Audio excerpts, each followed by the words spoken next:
So let's start by talking a little bit about what role data science can play in SEO. I think that's kind of a good place to start. I think we're going to hopefully go through another evolution of data science with SEO.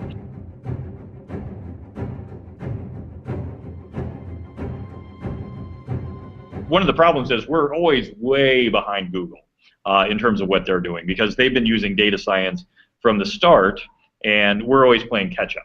I think there was a big evolution in 2009, I believe it was, when Moz did the very first correlation study, which supplemented the biannual ranking factor survey. In the past, it was just we would send out these interviews to hundreds of search marketers, and it was all opinion-dated. Then in 2009, we actually ran the correlation studies to, figure out what was associated with higher rankings in Google search results.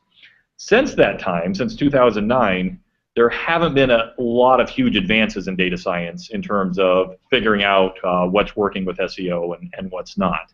And I think hopefully in the next couple of years, we start using some of our own more advanced techniques to figure out what's going on, what works beyond simple correlations, which are useful to a point, but in the end still leave us guessing a lot. Yes, and when I think about data science, though, to me, it's we're really trying to learn more about the environment in which we live, right? Yeah, exactly.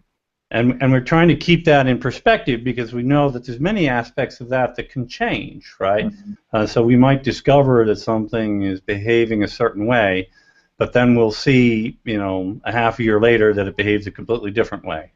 Yeah, and the tools that are becoming available for data science and the expertise that's out there in the industry is so good.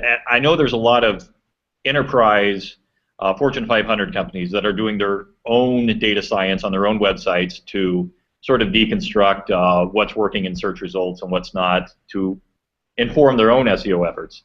I'm hoping that companies like Moz, companies like yours, can start to take on similar efforts to push that information out into the general public instead of having it locked up behind, the doors of Amazon or the New York Times. Hopefully get information that everybody can benefit from.